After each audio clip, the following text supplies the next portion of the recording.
Тимошенко предупредил о возможных проявлениях заблуждения и в местной общине, на что мало кто из братьев обратил тогда внимание. И зря. Не прошло и нескольких дней после отъезда брата в Москву, как на собрании возникли 3 фигуры. Полного мужчину сопровождали 2 женщины. Один из проповедующих братьев после рассказывал, как его смутило поведение новичков. Мужчина все время глядел в потолок, глаза его расширялись. Тогда он шевелил губами, спутницы повторяли его движения.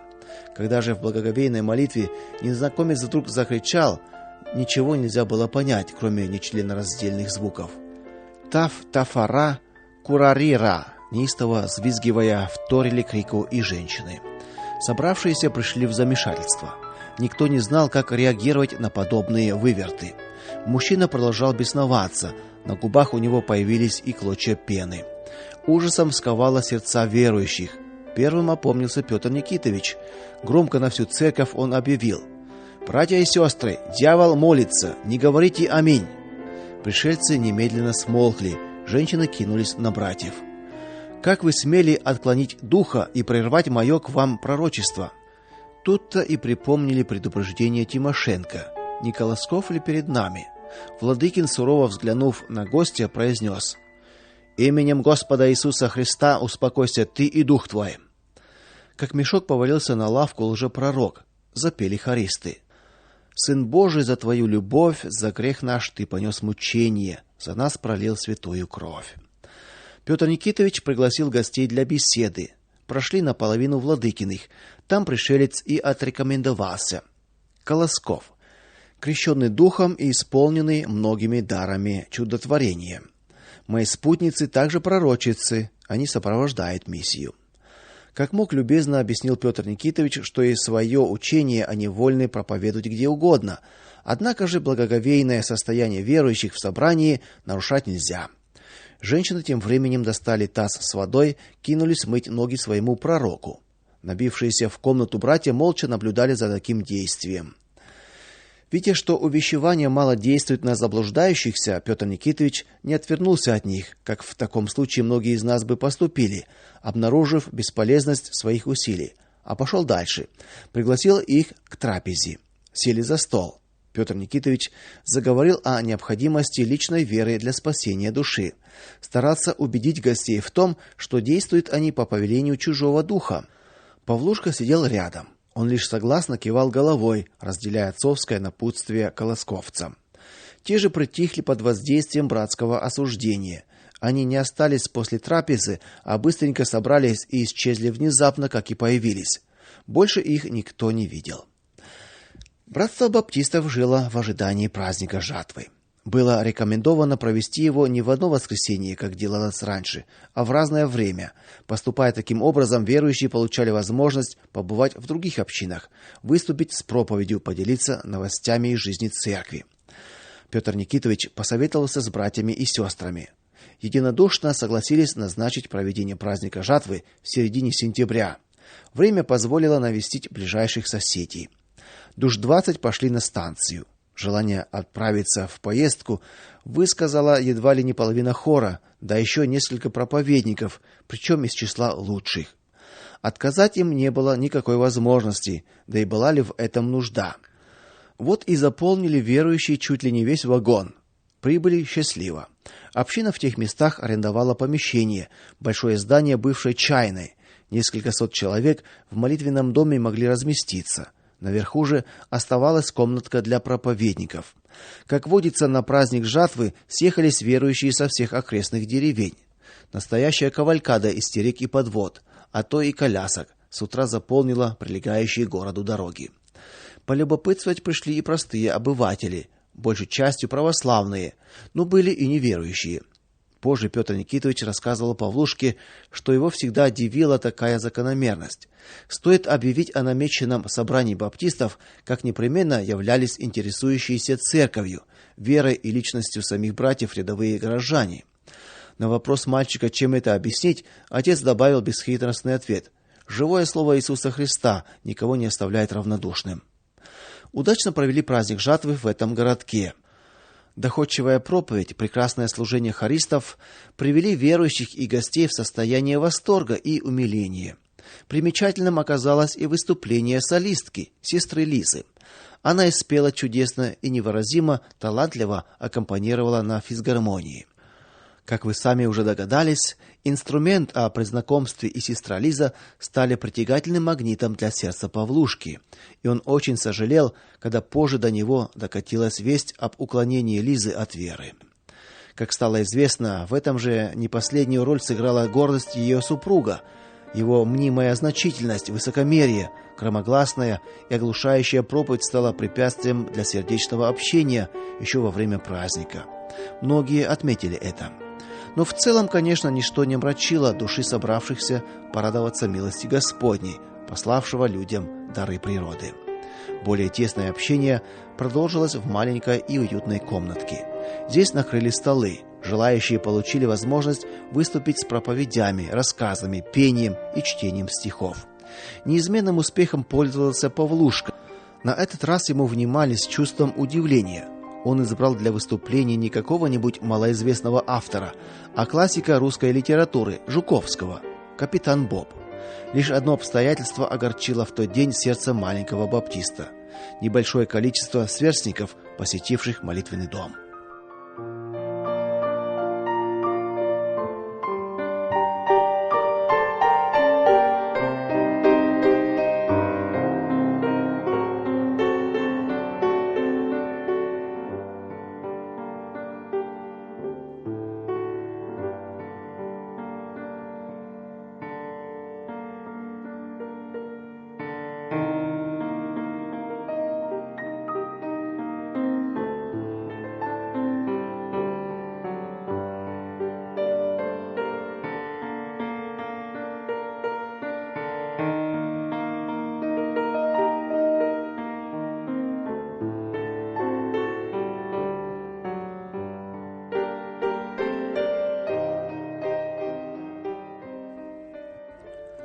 Учеба в семилетке, так называлось тогда получение среднего образования, стала для Павлушки переломным этапом в душевном развитии. Начальные классы проходил чуть ли не принудительно. Все ходят, значит, так надо. Хотя большого интереса знания не вызывали. Теперь же картина резко изменилась. Появилось желание к овладению знаниями. Уроки давались легко. Природные способности мальчика выдвинули его в число лучших учеников. Были для этого и внешние причины. Школа, в которую его зачислили, имела преимущество перед другими в том, что она была преобразована из гимназии. В ней сохранились не только оборудование кабинетов, но и высококвалифицированные кадры учителей. Они отличались и методикой преподавания, не учили предметам, а скорее предоставляли ученикам познать их. Для Павлика процесс познания не требовал особых усилий, напряжения.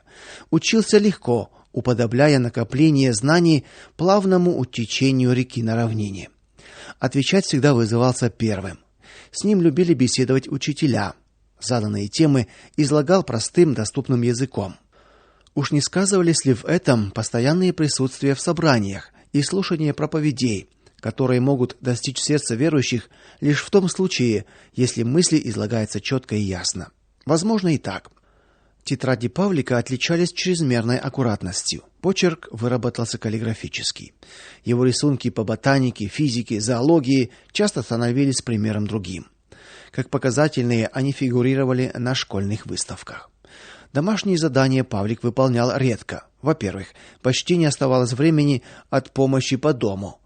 Во-вторых, он все схватывал на лету, еще во время объяснения на уроке. В школе у Павлика развились наклонности к художественному творчеству. Учителям он неизменно дарил красочные открытки к праздникам, девочкам рисовал в альбом. Дар этот расценивал как милость Божью и не забывал о том его благодарить. В школе не было нужды скрывать свою христианскую веру. Многие ученики и их родители принадлежали к общине баптистов. Но это не выпячивалось особо, пока случай не призвал к отстаиванию своей позиции. А произошло вот что. Учителем пения в школе был регент православной церкви. Едва приступили к изучению нот, как Павлушка поверг его в приятное изумление. Опыт служения в хоре давно уже позволил ему освоить эту премудрость. Регент задумал изучить с Павликом сольную партию и однажды принес ноты светской песни. Едва взглянув в текст, мальчик тут же вернул ноты регенту. Эту песню разучивать я не стану. Учитель недоумевал. Ну почему? Песня как песня, она тебе легко подастся. Не хочу развлекать дьявола. Если хотите, я выучу нашу духовную. Учитель побледнел. Отказ повиноваться неслыханное дело. Ученики с интересом наблюдали за молчаливой дуэлью регента и своего товарища. Учитель нашел в себе силу обуздать гнев, но пригрозил пожаловаться отцу. Угроза оказалась выполненной. Спустя 5-6 дней Петр Никитович строго поговорил с сыном. Похвально то, что светские песни остаются чуждыми твоему сердцу. Но как ты это доказал? На виду у всех схватился с учителем. Это непослушание. Впредь объясняйся наедине. Подножка, подставленная дьяволом, оказалась по сути преодоленной. Павлик даже не споткнулся. Но вот другое испытание не прошло без сердечной боли. Плотская любовь, обуревающая сердце каждого мальчишки в юном возрасте, не обошла и Павлика. Из числа альбомных заказчиц выделялась своим постоянством одноклассница Вера. Это была дочь держателя в их поселке постоялого двора и чайной, человека не бедного, к тому же еще и спесивого. О родителях Веры мальчик мало что знал, а вот о девочке сложилось, к сожалению, благоприятное мнение. Она отличалась примерным поведением, слыла чистюлей. Внешние данные выдвинули ее в число школьных красавиц. Почти все мальчишки влюбились в нее. Не стал исключением и Павлик. До встречи с Верой он не испытывал в душе такого чувства, хотя, конечно, общался с девчонками на собраниях и пел с ними в хоре, угощал в доме во время праздников. Его наивное детское сердце невольно увлеклось Верой. Чувства требовали выхода. Он нашел его в творчестве. Павлик разрисовал девочке весь альбом, вписал туда множество стихов и даже собственные. Винить ли за это увлечение мальчишку в 14 лет? Да нет же, конечно, укажите, кто из нас без греха, и первый бросьте в Павлика камень. К ужасу влюбленного тайна стала явной. Заглянув однажды в класс после перемены, Павлик обнаружил на доске крупную надпись «Павлик плюс Вера». За доской мелькнула косичка. Покрасневший мальчик кинулся туда. Проказчица хихикнула, пытаясь скрыться. «Как тебе не стыдно?» — в сердцах крикнул Павлик и кинулся стирать написанное. Тряпка, оказавшаяся сухой, не стирала. Он швырнул ее на пол. «Это не я», — пропищала проказница. Но Павлик и тут уличил, увидев испачканные мелом пальцы. Он хотел было броситься на девчонку с упреками, но был остановлен видом навернувшихся слез. Будь он повзрослее, увидел бы за этой шалостью и слезами обычную ревность, такую же непосредственную, как и детская любовь. Но мальчику в таком возрасте эти чувства невдомек. Увидел лишь желание насолить как следует. Плакса, сердито сказал он. Нос вытри, смеяться будут. В летние каникулы не знал, что и придумать, чтобы увидеться с Верой. Помог школьный товарищ. Потерпи, я это устрою. В те дни в городе гостил брат Федосеев. Как-то Николай Георгиевич присел рядом с Павлушкой, ласково обнял его, расспросил о жизни, участливо заглянул в глаза. Сердце у мальчика сжалось от недоброго предчувствия. Что-то кольнуло его в сердце, но посильнее, чем надпись на доске.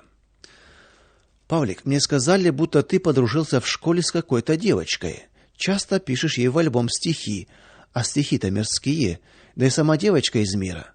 Так ли это? Как видим, предчувствие не обмануло сердце Павлика. Он сжался душой и телом, совесть воспылала от обличения, стыд и страх все мешалось внутри. Вспомнил, как в первый раз поддался на уловку мира. Расхвалили его талант, подсунули один альбом, за ним появился второй. Мальчик не устоял перед соблазном проявить себя, показать себя с особенной и неведомой еще никому стороны, выделиться из числа окружающих его сверстников. Так он привлек внимание к своей особе школьной красавицы, а там и сам запутался в чувственном влечении сердца. Это заметили не только мирские, теперь вот оно стало известно и брату. Но что же тут дурного, промелькнула спасительная мысль. Она его приободрила. Да, это так, но ведь я ничего... Что ничего, он уже не мог объяснить, в горле пересохло. Дитя мое, без всякого осуждения, ласково, будто беседуя с самим собой, сказал проповедник. А ты послушай, что говорит нам на этот счет слово. Не любите мира, не того, что в мире. И еще, кто любит мир, в том нет любви отчей.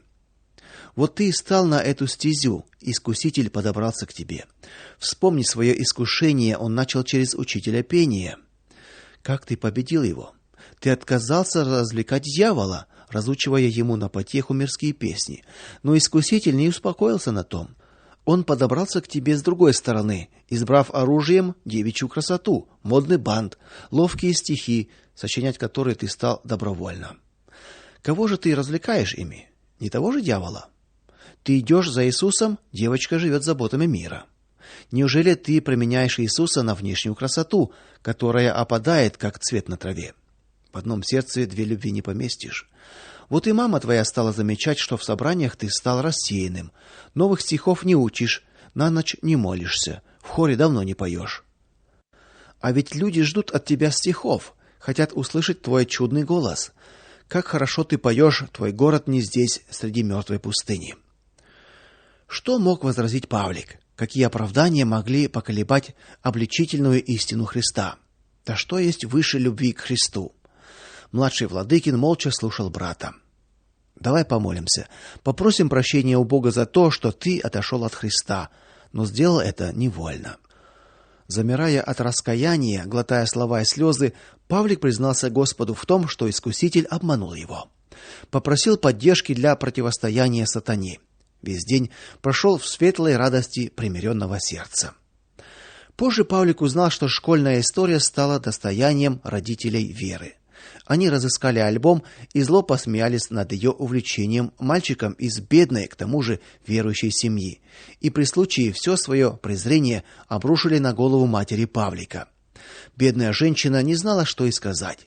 Воспользовавшись приездом брата Федосеева, спросила у него совета. Как искусный ювелир обтачивает грани алмаза и придает ему качество бриллианта, поражающего красотою мирское око, так и опытный проповедник может приготовить сердце обратившегося к Господу к служению истине христианской веры. Как огонь и вода закаляют сталь, придают ей свойства особо прочного металла, так и слово и дело христианина создают неприступное для искусителя сердце человеческое. Вооруженным микроскопом глаз человека в состоянии увидеть мир, невидимый прежде. Так и душа, вооруженная знанием божественного откровения, видит зло даже под покровом внешней добродетели. Такую силу духа ощутил в себе вскоре и Павлик.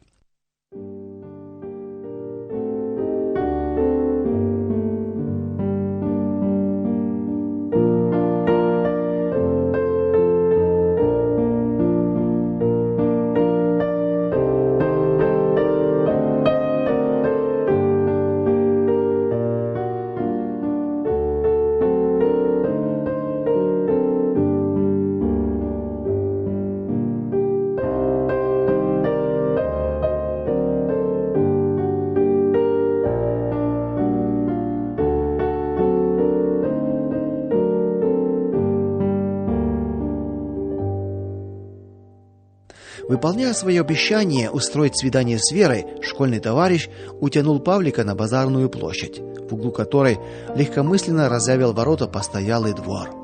Верхний этаж владелец отвел под чайную. Конечно, чай там пили далеко не все.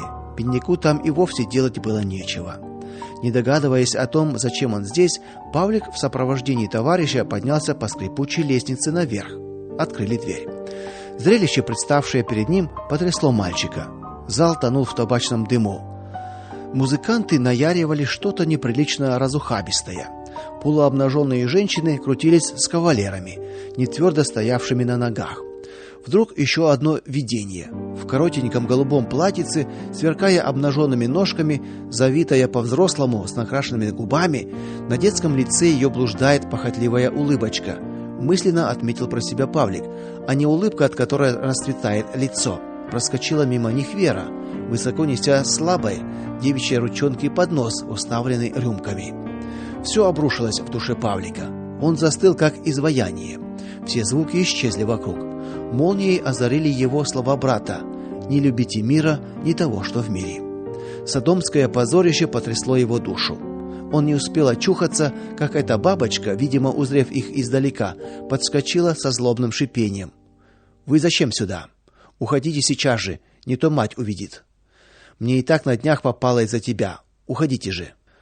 Павлик поразился не только внешней перемене, но и внутренний надлом уязвил его не меньше. Сердито и настойчиво выталкивая их из зала, девочка тут же на крик пьяного посетителя водки мгновенно поменяла выражение досады на своем лице на умильную улыбочку, оставила одноклассников в покое и замелькала ножками в сторону буфета. Павлик хотел было сказать ей в ответ на нападки: "Мы-то один раз появились тут, а ты крутишься ежедневно", но не нашел слова в нужный момент, и больше оставаться тут было немыслимо. Не меньшее потрясение испытал его товарищ, душа которого была далека от церкви. А еще говорил, что мне не ровня, стыдились моей семьи. В один миг понял Павлик разницу двух миров, светского и христианского. Если заглянуть вперед, можно увидеть их вторую встречу. Уже работая на стройке в один из выходных, Павел навестил родителей. Шел по городу и не узнавал его. Лавки заколочены, магазины пустые, дома зияют распахнутыми дверьми. Окна повыбиты. Шквал арестов опустошил город. Невольно вспомнил о Вере. Ну, а она-то как? Ноги принесли к постоялому двору. Бурьян брал приступом ворота. На втором этаже скрипела под ветром оторванная рама. Павел повернулся и хотел было покинуть площадь, но увидел мелькнувшую фигуру девушки. Что-то в ней знакомым показалось ему. Он догнал ее. Вылинялое платье, стоптанные башмаки, в руках грязная бутылка с маслом. Неужели это Вера?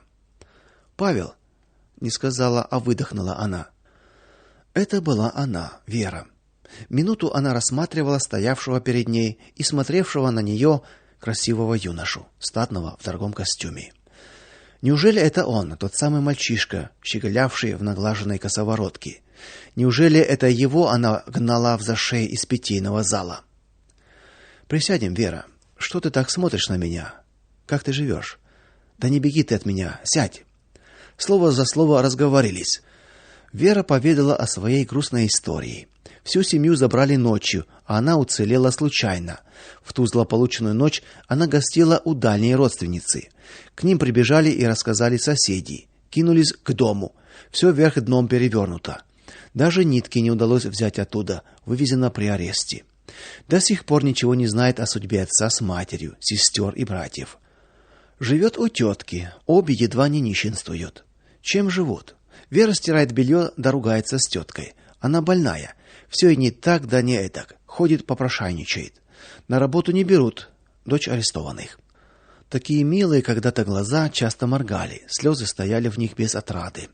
А ведь семья была из богатых. В памяти всплыли слова одного проповедника: "Горе вам, богатые, ибо вы уже получили свое утешение. Не собирайте сокровища на земле, где моль и ржа, где воры подкапывают и крадут". Жалость переполняла сердце Павлика. Захотелось в ту же минуту помочь, но чем? В кармане, кроме нескольких рублей, ничего не оказалось. Вера приняла их не краснея. В каком жизненном водовороте сгинула эта душа, один Бог знает. Смалу полюбил Павел чтение, трепетно относился к каждой книге, а тут нежданно-негаданно открылся широкий доступ к ним. Гулял с товарищем по городу, обратили внимание на ярко освещенные окна старинного дома. Решили поближе взглянуть. Оказалась публичная библиотека. Павлик впервые увидел такое количество книг, и многие из них были одеты в роскошные переплеты с золотым тиснением по корешкам. Работница библиотеки приметила юношей в читальном зале. По тем временам немногие молодые люди задерживались у стеллажей с книгами, считалось буржуазным предрассудком. Она предложила им заняться регистрацией. Ребята охотно согласились, а через несколько дней в библиотеке их считали своими. Открылся доступ к фондам, значит, к самым настоящим книжным сокровищницам. Бережное отношение к фолиантам, тщательное и аккуратное составление каталога и карточек расположили к ребятам сердце заведующего библиотекой, сотрудниц, и особенно постоянного книгачея, дедушки Никиты, представителя старинной русской интеллигенции. Он-то и стал для Павлика лоцманом в море художественной литературы. Часами просиживал мальчик с книгой в руках, забыв обо всем на свете. Поначалу такая страсть умиляла родителей. Слава богу, поменьше по улице бегать будет. Затем началось беспокойство. Луша говорила: "Куда это годится, что за книжкой света белого не видит? Хоть бы воздухом подышал".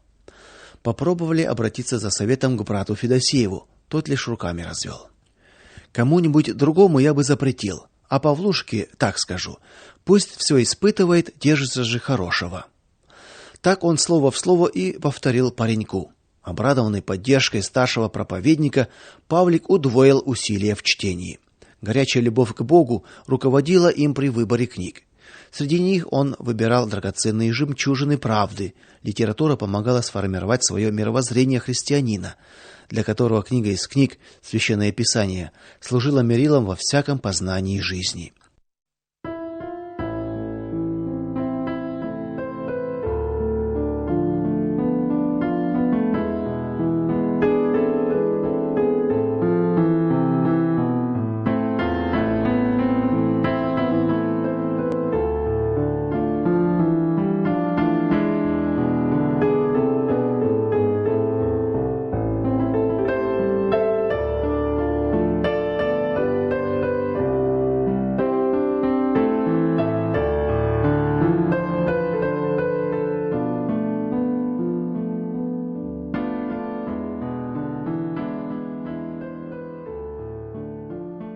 Семилетку, по сути, среднеобразования Павлик завершил с отличием.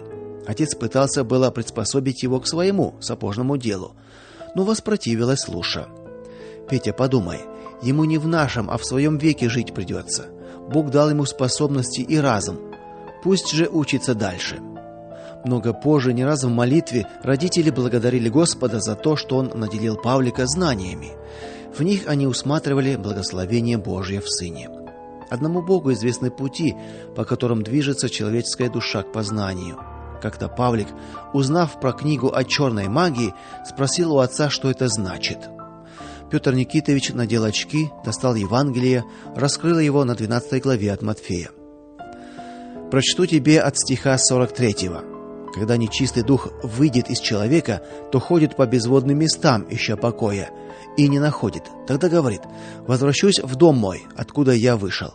И пришед находит его незанятым, выметенным и убранным. Тогда идет и берет с собой 7 других духов, злейших себя, и вошедшие живут там. И бывает для человека того последнее хуже первого. Как ты это понимаешь? Павлик задумался, стал осторожно высказывать догадки. Одержимый бесом человек нашел в себе силы изгнать его. Дом его, стало быть, душа, оставался некоторое время незанятым. Не допустил к себе, не так, не обратился с просьбой к Духу Святому поселиться в его душе, и к нему возвратились бесы, да во множестве. Отец лишь подивился сообразительности сына, а вскоре Господь дал им обоим и жизненный пример. Кто это? Чей он? Откуда? То и дело слышен в собрании шепоток входящих при виде угрюмого мужика лет 45, босого, в грубой одежде, с волосами отросшими до плеч, безмолвно сидящего в углу. С Библией в руках появился Петр Никитович. Он сразу же направился к таинственному незнакомцу. «Здравствуй, Иван Михайлович», — приветствовал он его. «Ты как здесь оказался?» Мужчина тряхнул волосами, с трудом поднялся со своего места, горящим взором впился в Петра Никитовича. Ответил глухим голосом: «Не находит душа моя покоя, мил брат. Пришел вот сюда». «Покой ты найдешь только у Христа, и ты знаешь это. Сиди, коли так, только веди себя тихо. Слушай, может, поймешь, что нужно для спасения твоей души». В собрании незнакомец просидел спокойно, при пении вставал, во время молитвы тело его как бы пронизывало судорога. Со своего места Павлик внимательно наблюдал за ним. Отец уже поведал ему, что Иван Михайлович давний знакомец. С детства у него обнаружились к волхвованию способности. Многих он изумлял умением заговаривать зубную боль. За этим лечением и застал его Петр Никитович. Были они земляками, их деревни находились по соседству, но в разных губерниях. Дождавшись, когда Иван Михайлович кончит, волховал он над проезжим солдатом. Он стал расспрашивать его. Разговорились. Знахарь признался в том, что давно уже не находит себе места. Душа гонит ноги, нет ему нигде покоя. Теперь вот, прослышав о доме Владыкиных, пришел за спасением к нему. Иван Михайлович жил одиноко, ни кола ни двора. Где побирался, а где и пристраивался на временный ночлег. Так он оказался за одним столом с Владыкиными. Павлик заметил, что ел этот странник беспокойно. Глаза его то вспыхивали странным огнем, то тускнели и напоминали угли, поддернутые золой. Только после молитвы он затих. Ему постелили на сундуке в углу, где прятались тени от керосиновой лампы. Утром Иван Михайлович признался: никогда не спал так спокойно, чувствовал себя как дитя, пригретое родителями, и попросил пожить еще несколько дней.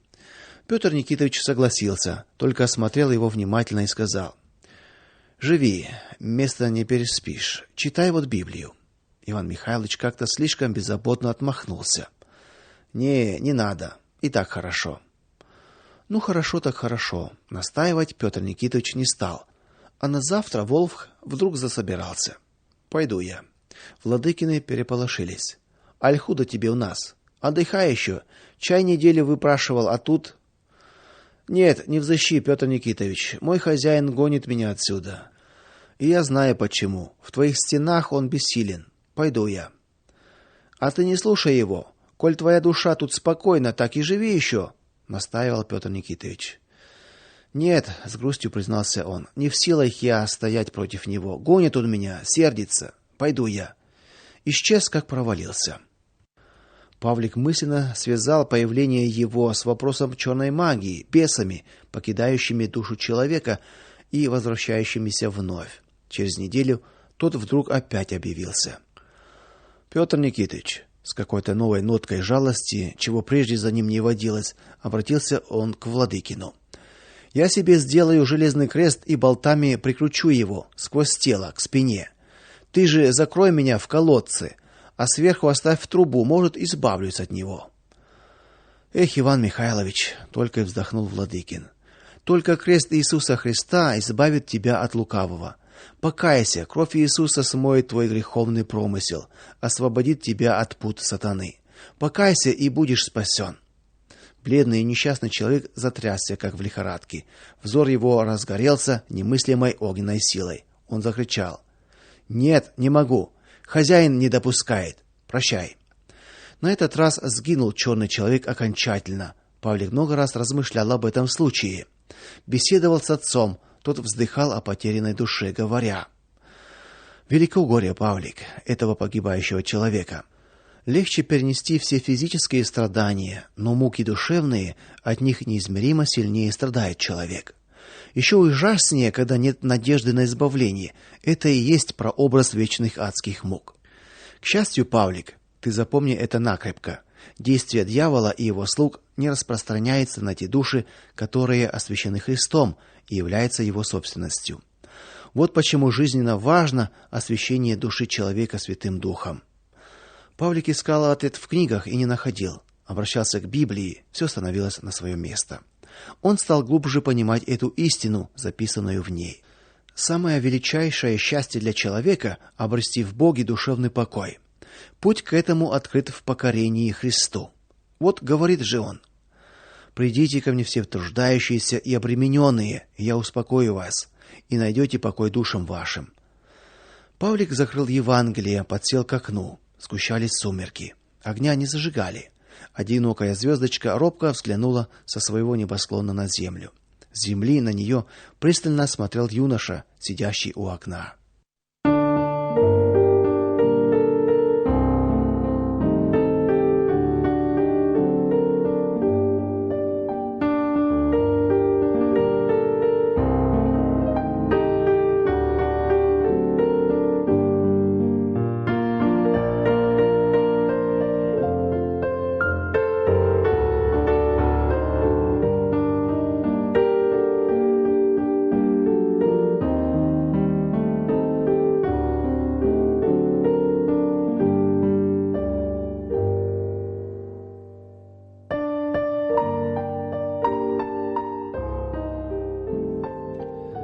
В 1927 году у Владыкиных родилась дочка, назвали Верой.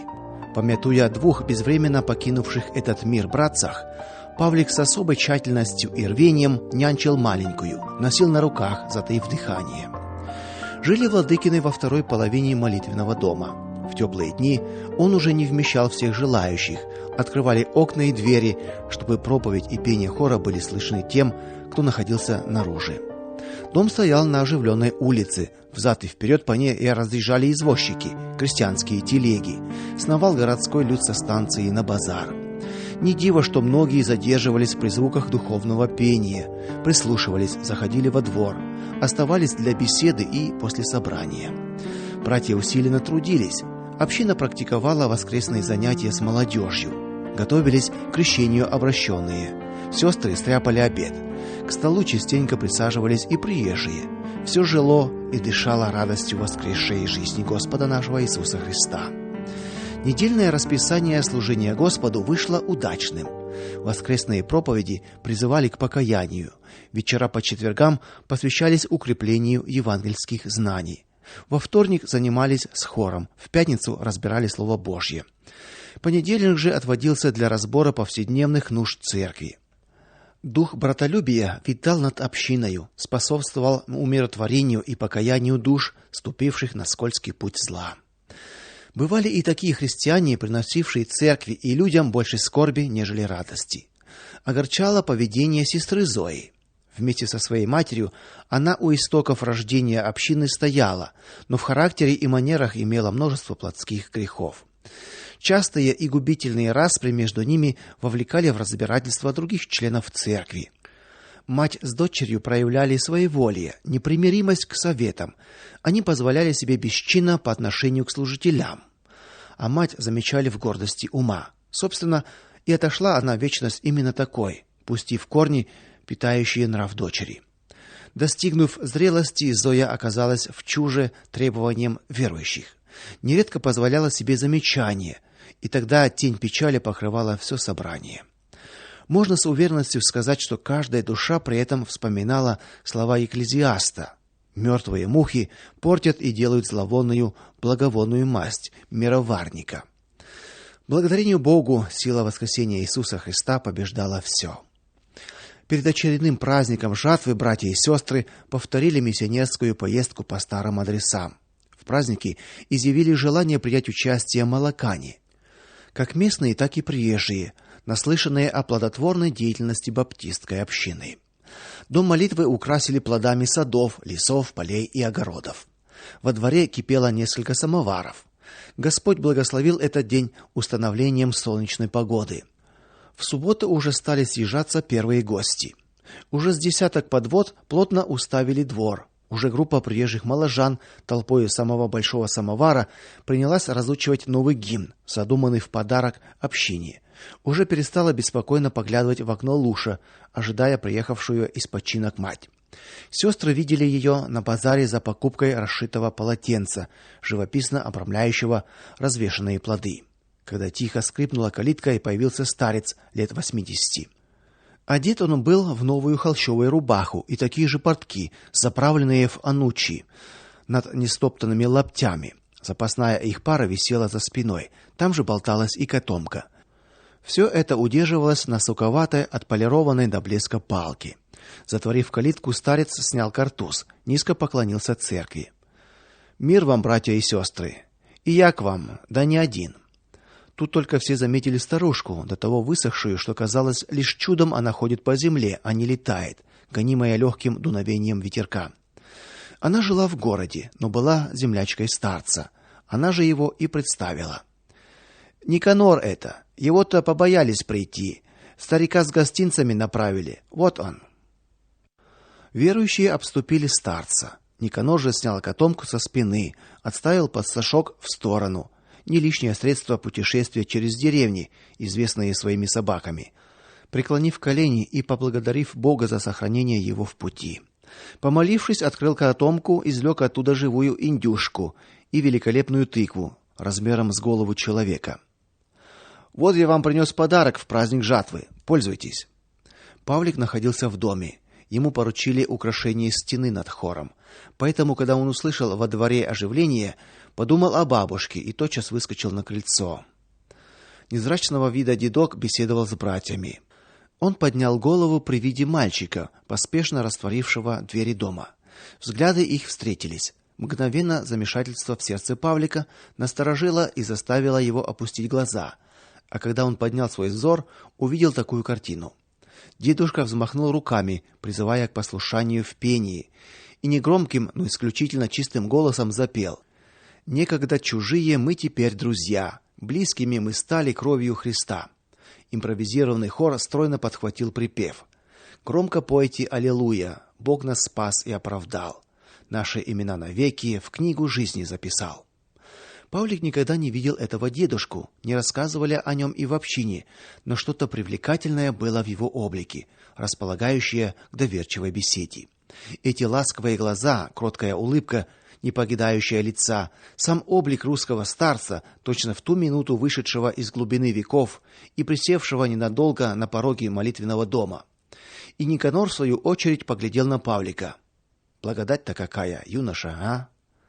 «Благодать», улыбаясь, неизвестно чему, нараспев ответил тот.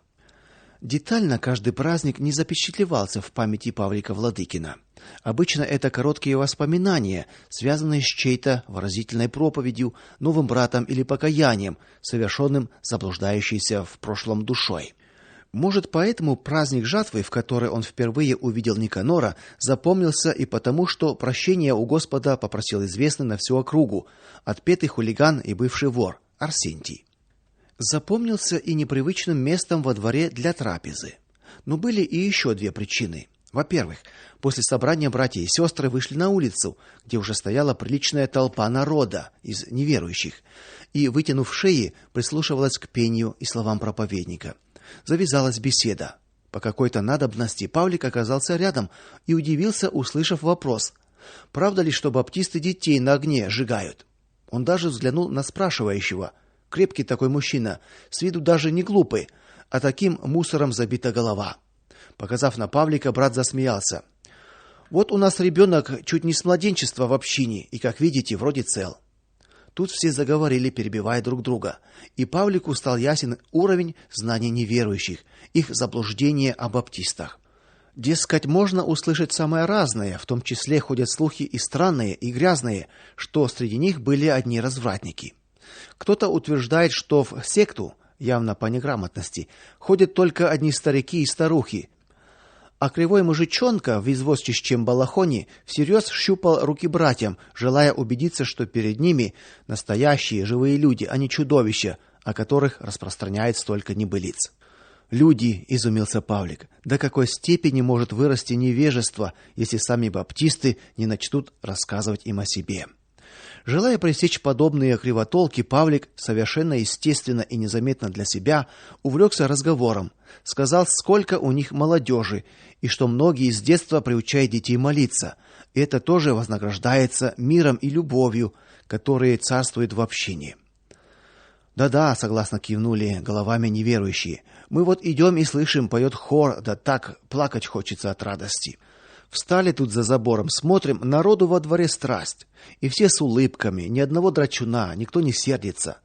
«Да, это совсем неведомый для нас мир», — воскликнул кривой мужичонка. «Они соединены необыкновенным родством», — солидно заключил толстяк, державший в руке полную корзину яиц. «Так в чем же секрет вашей любви?» «В имени Иисуса Христа», — просто ответил Павел и покраснел. Ему еще не доводилось давать объяснения, смутился, затерялся в толпе. Но его поддержал другой брат. В имени Христа, но не нарисованного кистью, не вышитого золотом на дорогой ткани и не вылитого из серебра, а Христа живого, воскресшего и идущего вместе со всем своим народом. «Почему мы так мало знаем о вас?» — поинтересовался все тот же толстяк, но его перебили сразу несколько голосов.